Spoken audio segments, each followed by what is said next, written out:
Hi, everyone, and welcome to our weekly one-on-one with head coach Doug Pederson, presented by Wawa. Insider Dave Spadero with you Tuesday here at the NovaCare Complex. Doug, how are you today? Doing great, Dave. Thanks. Good. We got Buffalo on Sunday up at New Era Field. When's the last time that you've been up there? I guess with Kansas City. I was with Kansas City last time I was up there, maybe in 15. What's that football environment like? I tell you, it's a great environment. It's loud. You never know what the weather's going to do. Especially this time of year. It could be cold, could be windy, could be sunny, could be cloud, whatever it might be. Could be even snow this time of year. But I tell you what, it's really a really good, great football environment. We got a 3-4 football team here looking for answers.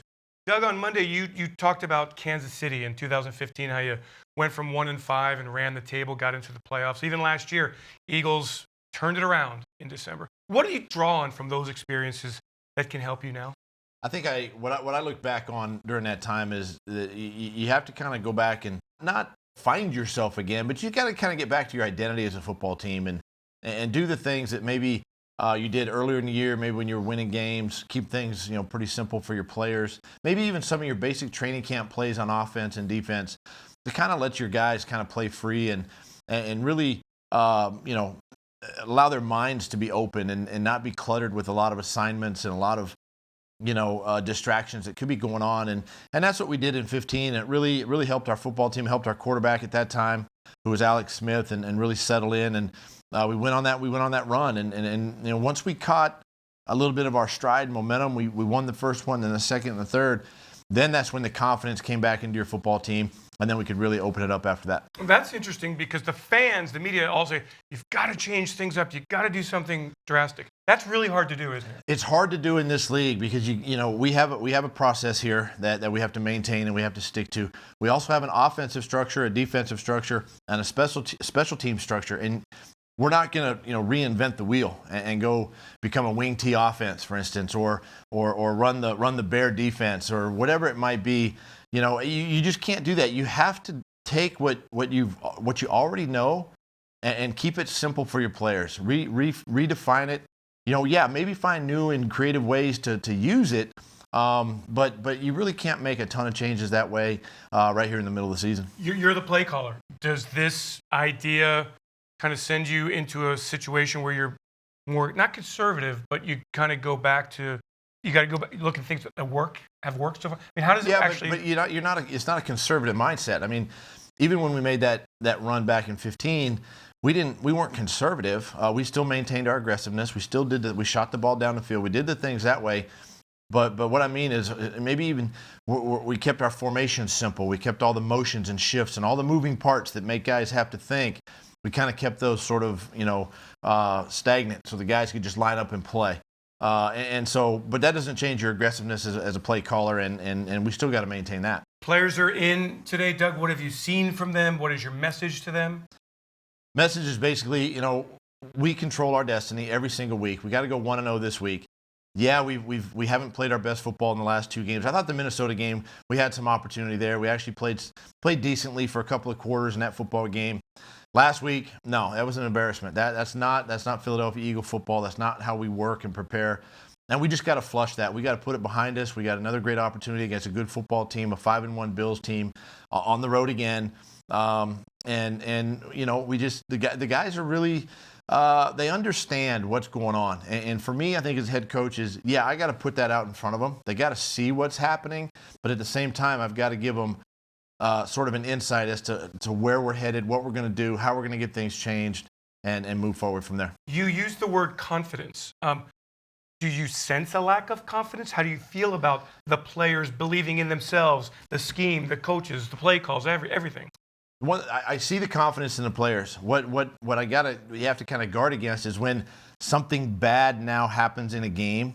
That can't be the deflating aspect of the game and the game goes the other direction. If there is a turnover, we can't like dwell on it and go, oh no, here we go again. Or if the opponent scores, we can't say, man, we're down 7-0, 10-0, whatever it is. Though obviously with 9, that could possibly happen again. We understand that. But the confidence is that we're gonna overcome that. We got to maintain that, and whatever happens, whatever comes our way, we're gonna handle it. We're gonna be better for it. We're gonna learn from it and try to overcome it and win the game. Isn't it interesting that you find out about your team not during the times when everything's going great? Because it's easy to feel confident, to feel like it's just going to go your way. But when times are tough, you really do find out what you have. It's really easy to coach and play when you win. It covers up a lot of things, and a lot of mistakes can be covered up through a win. Now's the time when you really find out who you are, what the character of your football team is, the resiliency of your football team. One of the things that I've always said about this team is this team does not quit. They're going to play for 4 quarters. They're going to play for 60 minutes. Even in that defeat the other day, they continued to play for 60 minutes, and that's always going to happen here. Is of course as long as I'm here, that's going to maintain that attitude will maintain. But what you find out is the character of the football team. The leaders begin to rise, and they're the ones that take over the football team and say, "Hey, enough's enough. We got to stop, these self-afflicted wounds, so to speak. We got to make these corrections. We got to stop it in practice first, and then it'll carry over into the game." Do you rely a lot in these times on the leadership council? What happens there? Do you encourage, for example, team meetings or gatherings just to build the camaraderie and chemistry back up?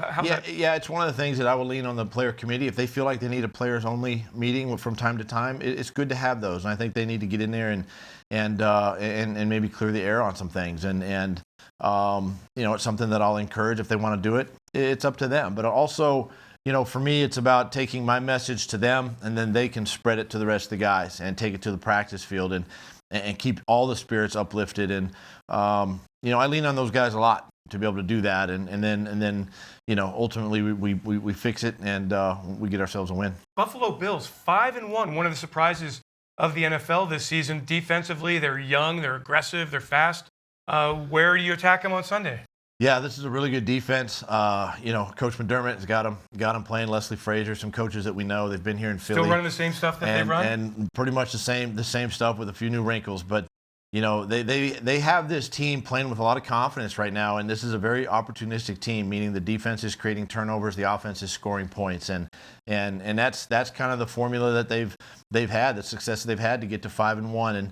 And, it's a team that, very similar structure to what we just saw against the Cowboys. They got a couple edge pressure pass rushers that are really good rushers. And then I think this is probably one of the more athletic linebacking groups that we've also faced, even the Cowboys. And this is a really good linebacker group.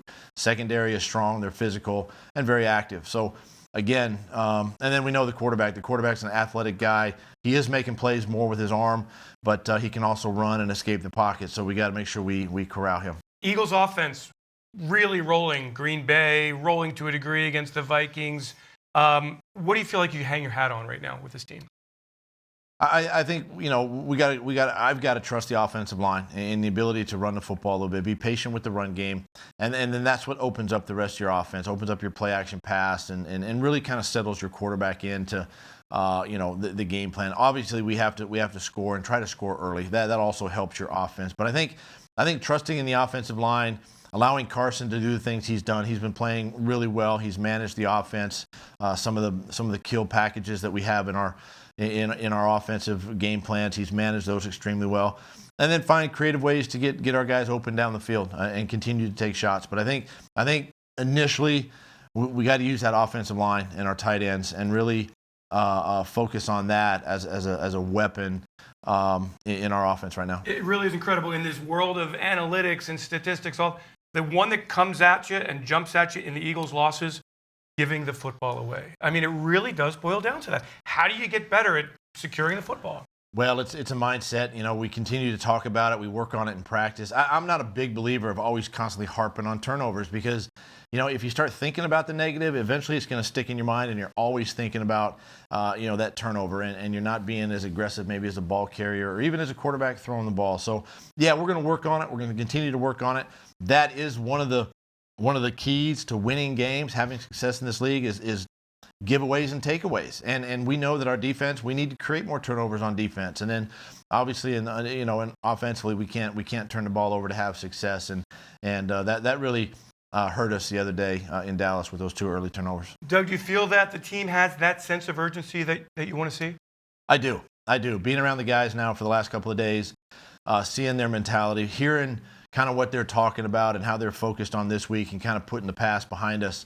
The confidence is there, the intensity there, and really the sense of urgency now I think is there. And we're still a game out of first place in the NFC East. A lot of ball left, 9 football games remaining, but our goal is to still go 1-0 this week. I got the sense that everybody was really disgusted by the loss in Dallas.